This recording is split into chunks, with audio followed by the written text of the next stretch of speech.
5 minute wait कर लो, 4 ही लोग अभी तक ज्वाइन किया ना।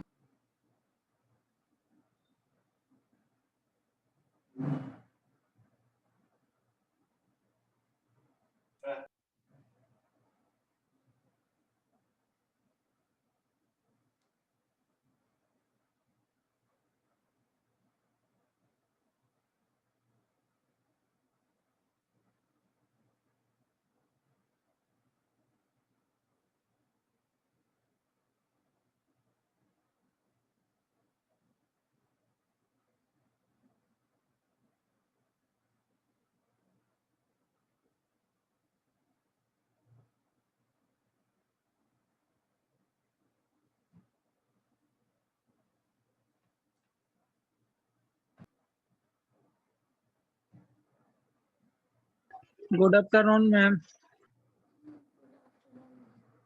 आपका फिर से वही आ रहा है, रवि रंजन कुमार।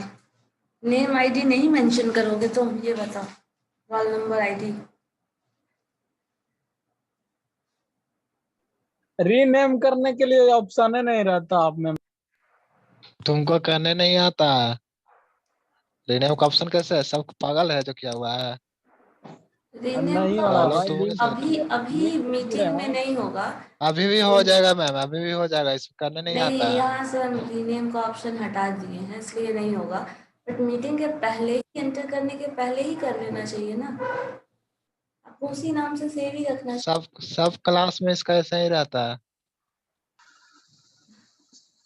पर परमानेंटली के लिए कैसे होगा मैम?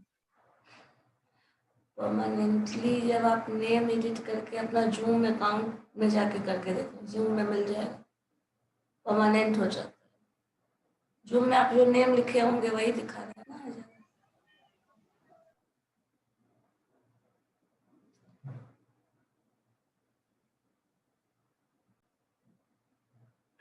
चलो ऑलमोस्ट कुछ तो ज्वाइन कर लिए। मुझे ये बताइए, लास्ट डे हम लोग कर क्या रहे थे? न्यू टॉपिक चालू किया था।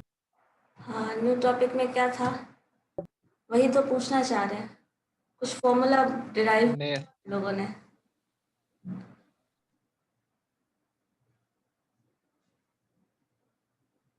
क्या फॉर्मूला था वो?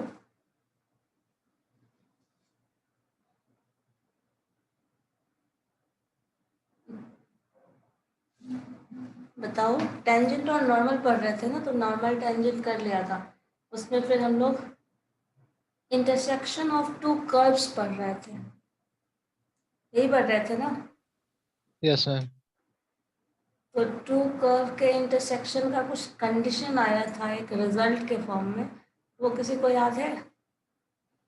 वो क्या था?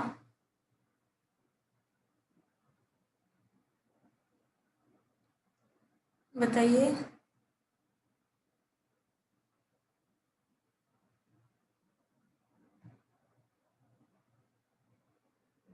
रवि, अब अपना नेम चेंज कर लो, रीनेम का ऑप्शन है।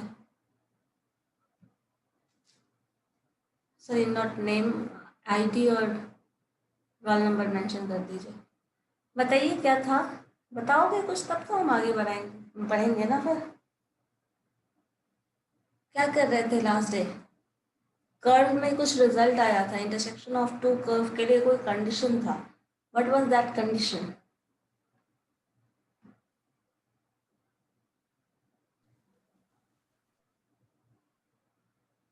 बताइए।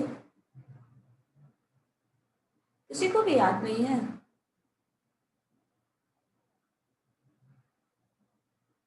अच्छा, इंटरसेक्शन ऑफ टू लाइंस के लिए क्या कंडीशन होता है, कोई बता सकता है?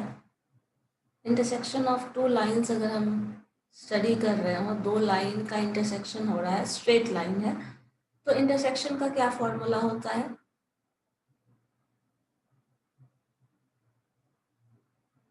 बताइए।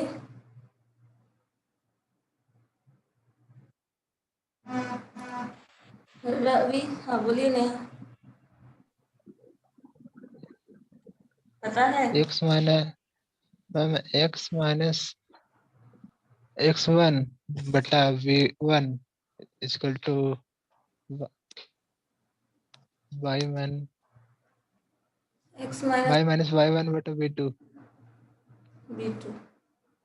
ये क्या बता रहे हैं, इक्वेशन बता रहे हैं, जैसे हम 2 लाइन का 2 लाइन का इक्वेशन ना। तो 2 लाइन का इक्वेशन अगर हम निकाल, तो वो 2 लाइन का इक्वेशन जो आप निकाल रहे हैं वो क्या है, 2 पॉइंट के डिस्टेंस वाला फॉर्म बता रहा है ना। एक स्लोप मिलेगा, एक लाइन मिलेगा, वो इक्वेशन मिलेगा ना।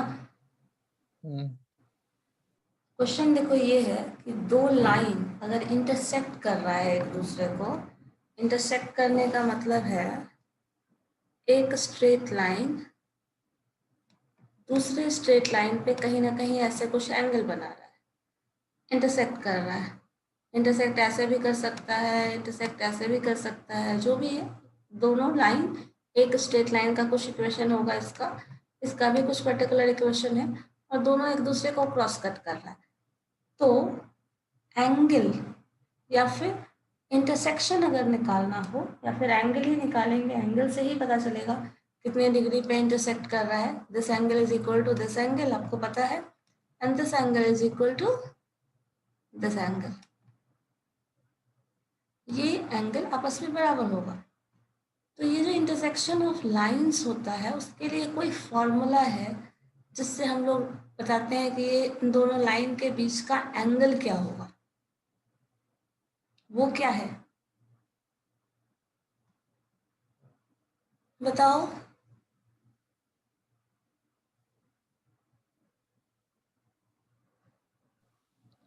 tan थीटा बराबर m1 माइनस m2 tan बटा 1 प्लस m1 माइनस m2, हाँ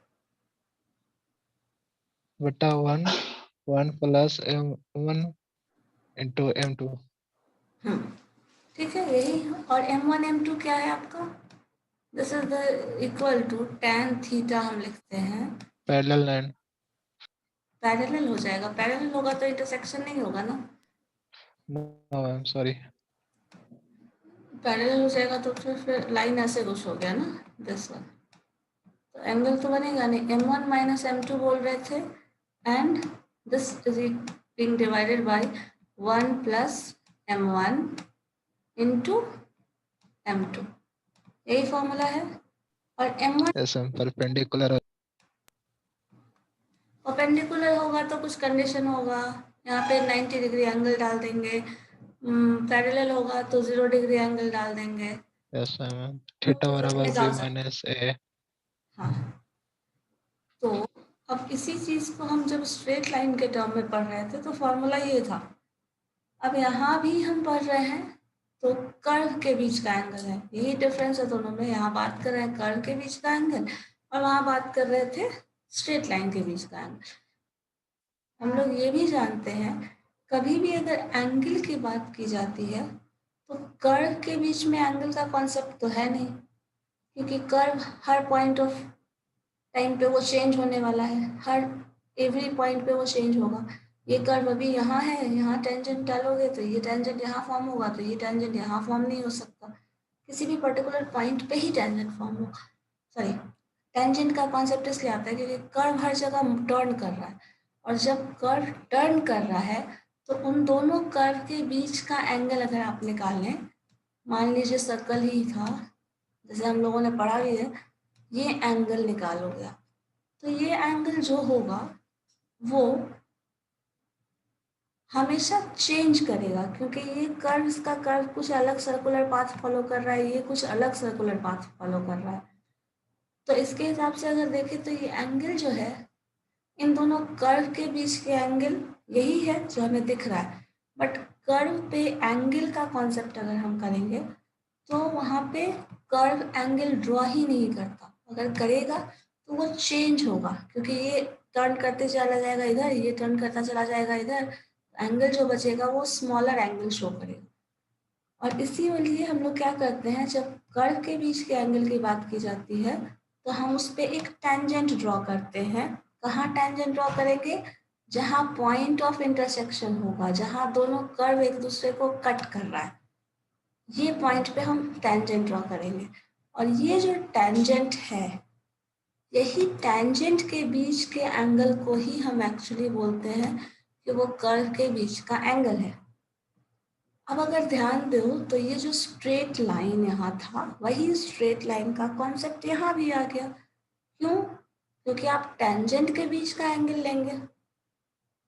तो जो फॉर्मूला यहाँ एप्लीकेबल था इस केस में एप्लीकेबल है, वही फॉर्मूला कर्व वाले केस में भी एप्लीकेबल होगा। मतलब this angle is equal to this angle, जो केस हम लोग वहाँ देख रहे थे ये एंगल इसके बराबर होगा, और टेंजेंट जो होता है वो स्ट्रेट लाइन होता है, आपको पता है। तो जो फॉर्मूला वहाँ था वही फॉर्मूला यहाँ भी रहेगा। क्यों? क्योंकि आप टेंजेंट्स के बीच का एंगल ले रहे हैं, and tangents are the straight line.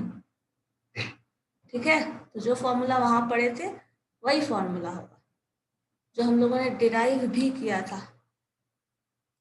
देखो लिखा है m1 minus m2 divided by 1 plus m1 m2। tan जो आप एंगल अभी बता रहे थे, tan psi1 minus sin2, this is tan psi1 minus tan psi2 1 plus tan psi1 psi2, यही है वो। ठीक है, यस मैम। इसी चीज को हम लोग यहाँ this term is equal to this term लिखा है। अब हम लोग पढ़ क्या रहे हैं, टॉपिक वो देखो। तो टॉपिक है हमारा डिफरेंशिएशन, और डिफरेंशिएशन में कर्व को कैसे रिप्रेजेंट किया जाता है वो याद करिए।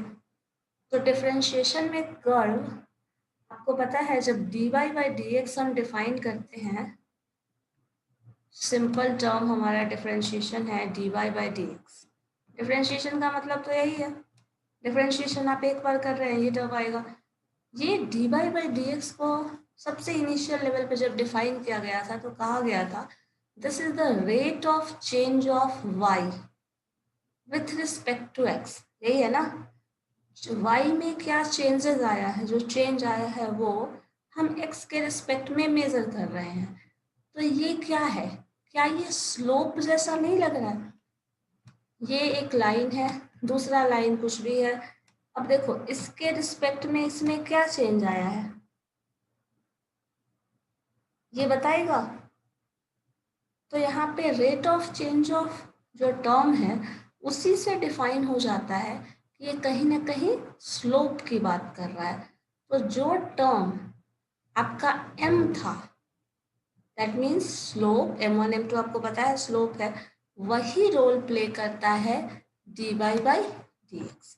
और dy बाई dx को आपको पता है बहुत सारा नोटेशन है, f डैश x भी हम लिख सकते हैं, y1 भी लिख सकते हैं। तो वो सारा नोटेशन में कोई भी एक नोटेशन आप इस्तेमाल कर सकते हैं जो कि यहाँ यूज होगा। अब देखो इसी चीज़ को फॉर्मूला को थोड़ा सा कन्वर्ट कर दिया गया, जो हम लोगों ने डिराइव किया था उस दिन। टर्म है एफ, m1 का वैल्यू क्या हो गया f डैश x, चाहो तो dy बाई dx भी लिखो, कोई कुछ फर्क नहीं पड़ता। दूसरा m2 है, वो दूसरा फंक्शन है, उसका स्लोप है 1 कांस्टेंट, m1 जो है वो स्लोप fx है। सो ये फॉर्मूला हम लोग बेसिकली यहाँ यूज करने वाले हैं जब हम डिफरेंशिएशन के टर्म में टेंजेंट और नॉर्मल की बात कर रहे हैं। ये स्ट्रेट लाइन के टर्म में होता था, स्लोप डिफाइन करते थे। यहाँ तो m और आपको कोई वैल्यू नहीं मिल रहा, और m आपको पता है स्लोप है, और स्लोप जो है वह एंगल से रिलेट किया जाता है, और एंगल जो होगा वो मिलेगा tan dy बाई dx से। तो ये फॉर्मूला आपको ध्यान में रखना है, तभी आप सॉल्व कर पाएंगे जो भी रिजल्ट आने वाला है इस क्वेश्चन से रिलेटेड। ठीक है, और इसमें भी हम बता दिए थे यहाँ पे एंगल हो रहा है, एक कर्व आपका देखो क्या है y is equal to F X, दूसरा कर्व है ये वाला कर्व, और इस कर्व से रिलेटेड हम एक टेंजेंट इस पे ड्रॉ कर रहे हैं, इस कर्व से रिलेटेड एक टेंजेंट इस पे ड्रॉ कर रहे हैं। दोनों के बीच का एंगल मतलब angle between tangents, so this is the angle between tangent, ये अल्फा है। और ये जो देख रहे होगे ध्यान से, ये एक सर्कल ट्रायंगल बना रहा है T2PT1, और हमें ये भी पता है चूंकि अब ये कन्वर्ट हो गया किसमें, स्ट्रेट लाइन, एक ये स्ट्रेट लाइन है दूसरा ये स्ट्रेट लाइन है, और दोनों के बीच का एंगल बन रहा है यहाँ पे ट्रायंगल। और एंगल ट्रायंगल के केस में हम देखते हैं इंटीरियर एंगल्स का सम होता है इक्वल टू एक्सटीरियर एंगल। और हमें ये एंगल चाहिए। ये एंगल हमें पता होगा, कैसे पता होगा? Slope of this line. ये एंगल हमें पता होगा, स्लोप ऑफ दिस लाइन। दोनों स्लोप का डिफरेंस वो अल्फा दे रहा है, और इसी के बेसिस पे, इसी कॉन्सेप्ट के बेसिस पे ये पूरा डेराइवेशन किया था हम लोगों ने, किया था ना? ये तो हम लोग कर चुके हैं। Yes ma'am. अभी भी कोई डाउट है?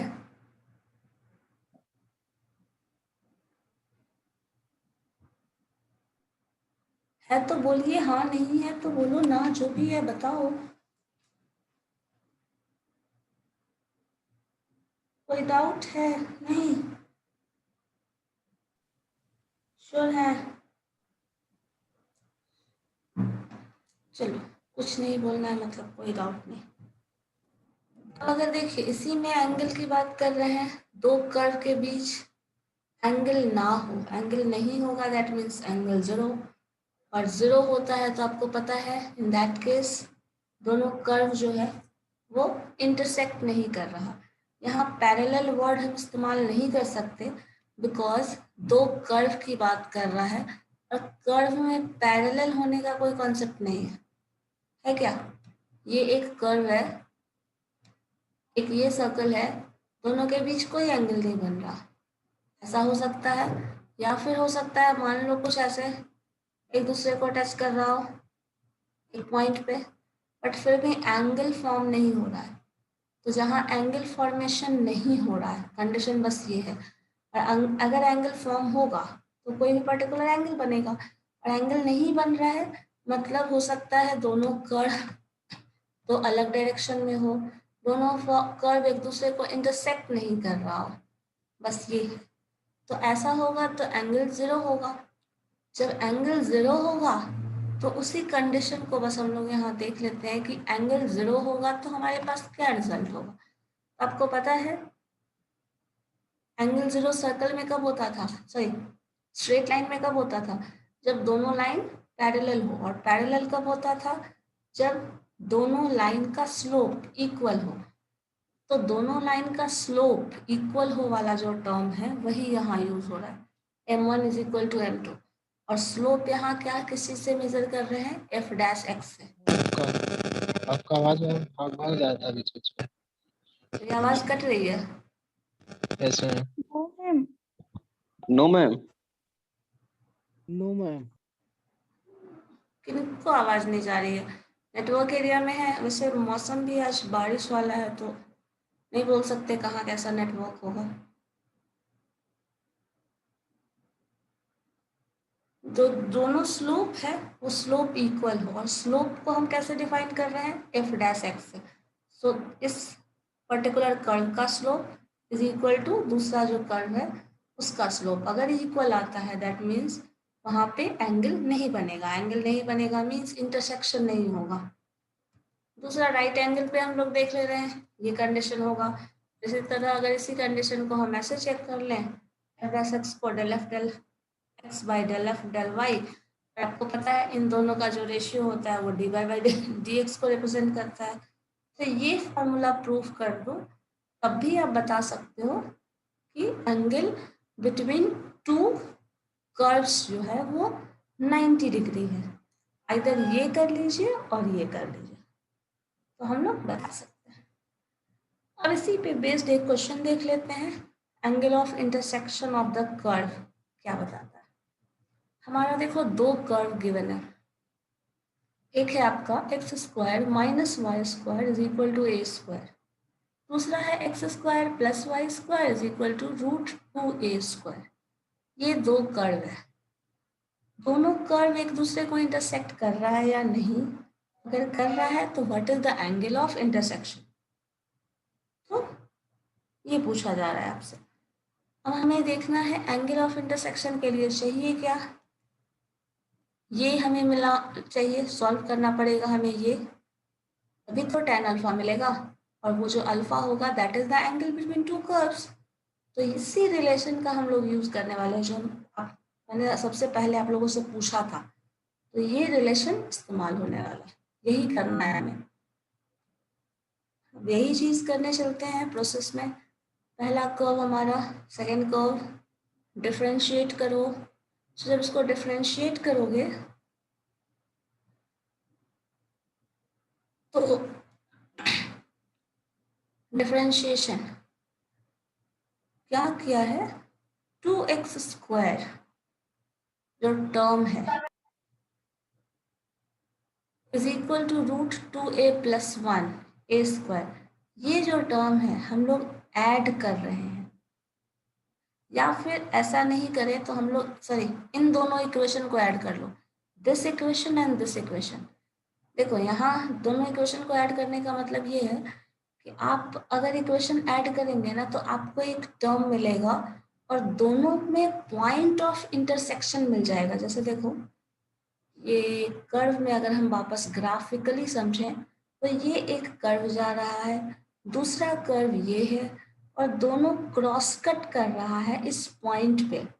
तो ये पॉइंट अगर तुमको मिल जाए तो आधा काम तो हो जाएगा कि इस पॉइंट पे इंटरसेक्शन है, अब इसी पॉइंट पे टेंजेंट ड्रॉ करना है, इसी पॉइंट पे इधर टेंजेंट ड्रॉ करना है, तो हम लोगों को और उसके बीच का एंगल निकालना है, तब हमें रिजल्ट मिलने वाला है। समझ रहे हैं क्या कर रहे हैं, एक कर्व ये था, दूसरा कर्व ये है, दोनों के इंटरसेक्शन पॉइंट को निकाल रहे हैं, मतलब दोनों का कॉमन पॉइंट। कॉमन पॉइंट कब मिलेगा, जब हम दोनों इक्वेशन को मर्ज करके सॉल्व करेंगे, एक साथ करके सॉल्व करेंगे। तो अब ये चीज हम कर रहे हैं, दोनों इक्वेशन को ऐड कर दो। ऐड करने से क्या होगा, y² पॉजिटिव है, इधर इधर नेगेटिव है, कैंसिल हो जाएगा।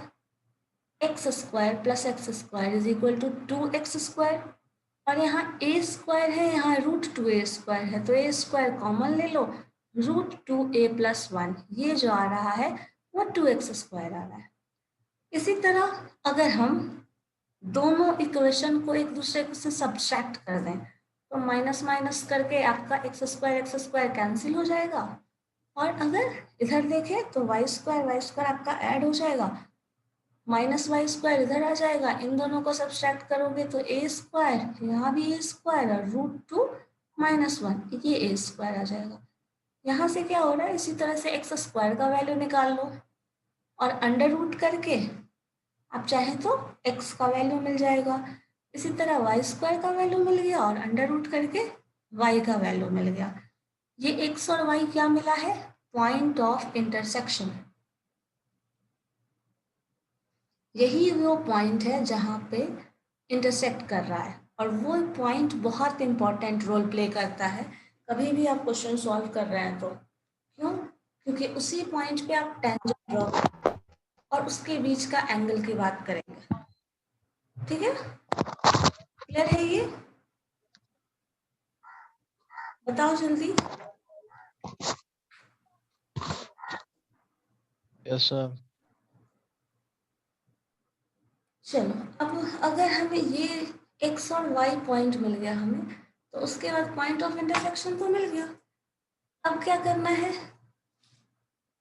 निकालना है स्लोप dy/dx या फिर एंगल। तो स्लोप निकालने के लिए हमें डिफरेंशिएट करना पड़ेगा इस फंक्शन का, दोनों फंक्शन को डिफरेंशिएट करना पड़ेगा। इस फंक्शन का स्लोप निकालोगे, दूसरे भी कर्व का स्लोप निकालोगे।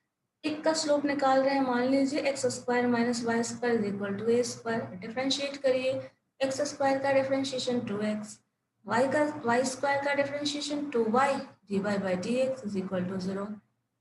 इसी तरह दूसरा इक्वेशन ले सकते हैं हम। अब देखो यहाँ से इक्वेट करके dy/dx का वैल्यू निकाल ले रहे हैं, 2 कॉमन ले लो, यहाँ से 2 कॉमन लोगे तो इधर आके 0 हो जाएगा। x - y यहाँ आ रहा है तो x इधर ले आओ तो नेगेटिव x हो जाएगा, इधर से y जाएगा तो वो भी आपका -y कैंसिल हो जाएगा, तो minus minus cancel, ultimately dy/dx जो बचेगा वो x/y बचेगा। और यही dy/dx जो है वो tan psi के इक्वल होता है, और वो x/y के इक्वल हो गया, क्योंकि यही स्लोप बता रहा है, ये भी स्लोप बता रहा है, दोनों सेम टर्म है। सिमिलरली ये जो मिला हमें फर्स्ट कर्व का स्लोप मिल गया।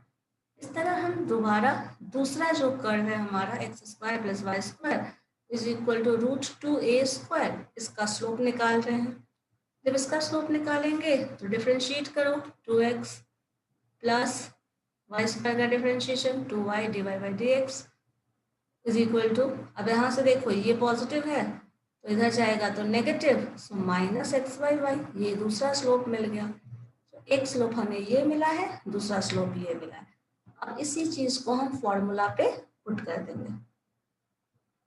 जब फॉर्मूला पे पुट करिएगा तो एंगल बिटवीन टू स्लोप्स आपको पता है, अभी जस्ट हम लोगों ने पढ़ा था, टेन साई 2 माइनस साई 1, इस टर्म से इस टर्म को घटा दो, 1 प्लस साई 1 इंटू साई 2, दोनों को ऐड करिए, माइनस कॉमन ले लीजिएगा तो x x 2x divided by y, ये टर्म आपका y times x square, so y by y ही हो जाएगा, y square minus x square और डिविजन डिवाइडेड बाई वाई। अब अगर देखो ये वाई स्क्वायर है, डिवीजन में वाई है, सिंप्लीफाई कर लो, 2x बाई 2y है, और यहाँ ये y क्रॉस मल्टीप्लाई करोगे, 1 से मल्टीप्लाई होगा तो y square minus x square, और यहाँ वाई स्क्वायर डिवीजन में, यहाँ वाई डिवीजन में, तो एक वाई कैंसिल, 2xy और ये टर्म आ जाएगा। ठीक है, अब देखिए यहाँ जब ये सॉल्व करके ले आए तो ये क्या मिला, एंगल बिटवीन टू पॉइंट्स, और x और y का वैल्यू आपको ये जो मिला है वो स्लोप मिला है ना, एंगल मिला है।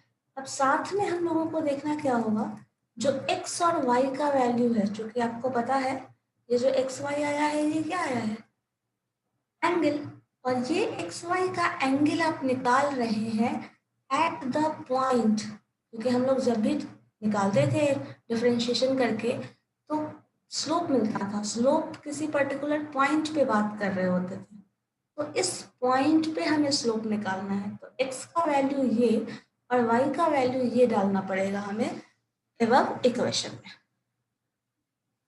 तो क्या किया है, x का वैल्यू y का वैल्यू सिंप्लीफाई कर दिया। जब इसको सिंप्लीफाई करोगे तो देखो रिजल्ट क्या आता है, करके देखिए आप,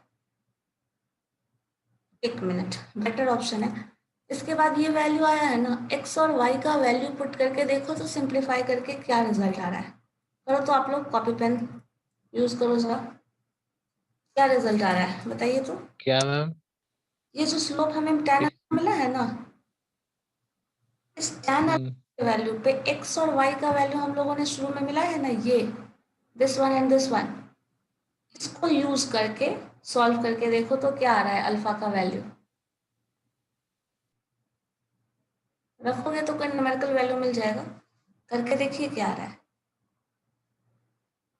ठीक है, x का वैल्यू इतना रख देना, a by root two plus 1 का पावर 1/2, y का वैल्यू ये रख दीजिए, दोनों का मल्टीप्लाई कर दीजिए, एक्स स्क्वायर की जगह इस टर्म का स्क्वायर आ जाएगा, वाई स्क्वायर की जगह इस टर्म का स्क्वायर आ जाएगा, समझ गए। ये करके बस सिंप्लीफाई करके बताना है tan अल्फा का वैल्यू कितना आ रहा है, और उससे फिर अल्फा का वैल्यू निकालने की कोशिश करते हैं। जो अल्फा होगा that alpha is the angle between these two curves, करके देखो तो क्या आता है।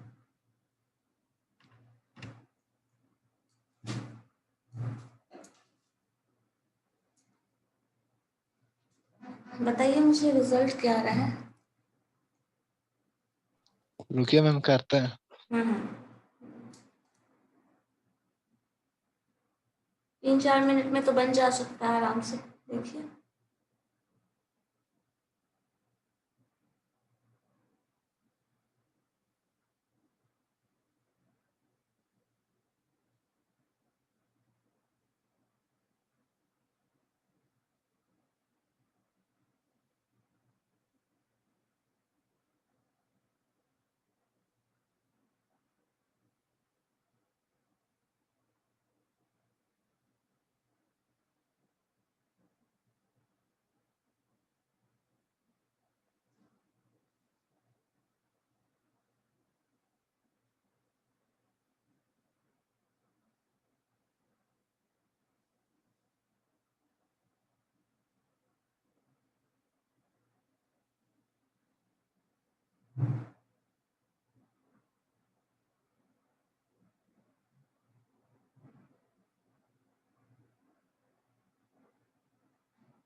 सब लोग सॉल्व करके देखो क्या आ रहा है।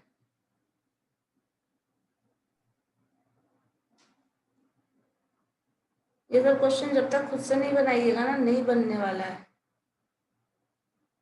ये आपने लास्ट टाइम देख ही लिया होगा कि हर क्वेश्चन में अलग कॉन्सेप्ट कहीं ना कहीं इन्वॉल्व है। ठीक है, हालांकि इसमें फिर भी आपका बन जाएगा, क्योंकि ये सिर्फ एंगल की बात कर रहा है। स्लोप निकालना है, मतलब हर केस में dy बाई dx निकालना है, और दोनों का डिफरेंस जैसे हम कैलकुलेट करते हैं स्लोप। तो ये क्वेश्चन, इससे रिलेटेड क्वेश्चन अगर आता है एग्जाम में तो बनाना आसान होगा। टेंजेंट वाले, टेंजेंट एंड नॉर्मल में अगर इस पर्टिकुलर सेक्शन से क्वेश्चंस होते हैं तो आपके लिए बनाना आसान है। इसका प्रैक्टिस अगर आप अभी कर ले तो ज़्यादा बनने का चांसेस बढ़ जाएगा। बाकी सेक्शन से तुम, बाकी इसके पहले वाला सेक्शन से आप क्वेश्चन कर पाओगे या नहीं मुझे पता नहीं, बहुत ज़्यादा बिलीव नहीं हो रहा, बट इससे कर सकते हो।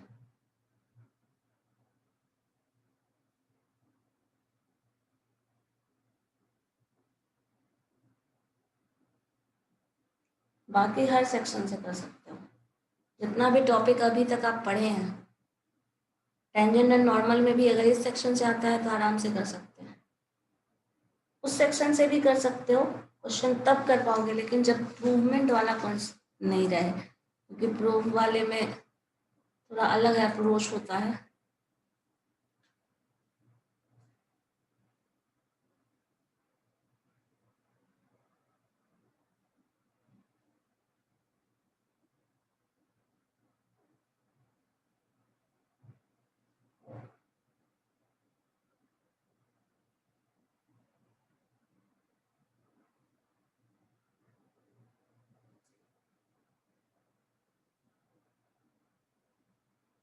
आपका बन रहा है रोल नंबर 3? यस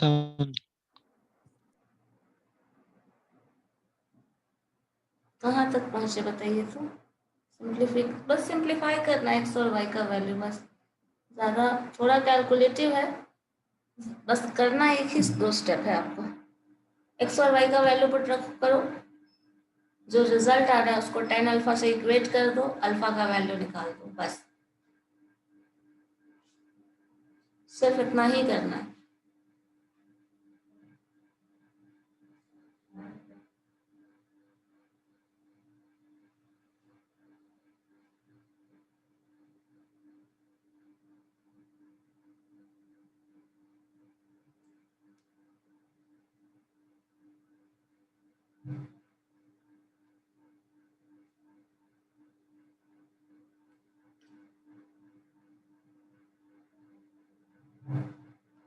बाकी लोग क्या कर रहे हो, सॉल्व हुआ?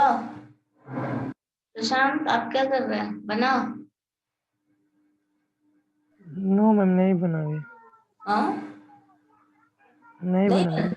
नहीं बना रहे हैं, क्यों? बना रहे हैं लेकिन अभी नहीं बना है।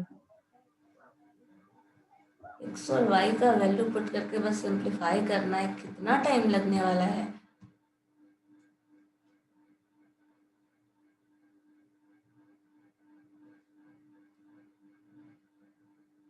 जहाँ जहाँ रूट है रूट हटा दोगे, इधर एक्स स्क्वायर वाले में, वाई स्क्वायर वाले में रूट हटा दो। एक ए है जो बिना रूट का है, वो ए स्क्वायर हो जाएगा, बाकी रूट 2 है 2 हो जाएगा, ये 2 हो जाएगा, इसका भी रूट हट जाएगा, बस इतना आ गया डिनोमिनेटर का टर्म। इन दोनों का प्रोडक्ट है वो आपका न्यूमरेटर का टर्म है, रिजल्ट आ तो जाएगा। बस देखो क्या है, ये दोनों टर्म को मल्टीप्लाई करना है, मल्टीप्लाई करोगे तो क्या होगा, a plus b, a minus b, a into b. Simply क्या होता है, a plus b, a minus b का वैल्यू क्या होता है, a square minus b square. तो 2 का स्क्वायर माइनस 1 का स्क्वायर, 2 का स्क्वायर क्या होगा 2, 1 का स्क्वायर क्या होगा 1, 2 में से 1 गया खत्म, 1 बच गया, 1 का पावर हाफ जो भी है तो 1 ही रहेगा। ए स्क्वायर बाई 2 यही तो बचा रह जाता है न्यूमरेटर में, और 2xy है हमारे पास जो रिजल्ट है उसमें। 2 से मल्टीप्लाई कर देना है तो 2 कैंसिल, ऊपर बचेगा a स्क्वायर, डिनोमिनेटर में a सिंप्लीफाई करते हैं तो a square by a square that is 1, so alpha is equal to 45 degree. अब इसमें आप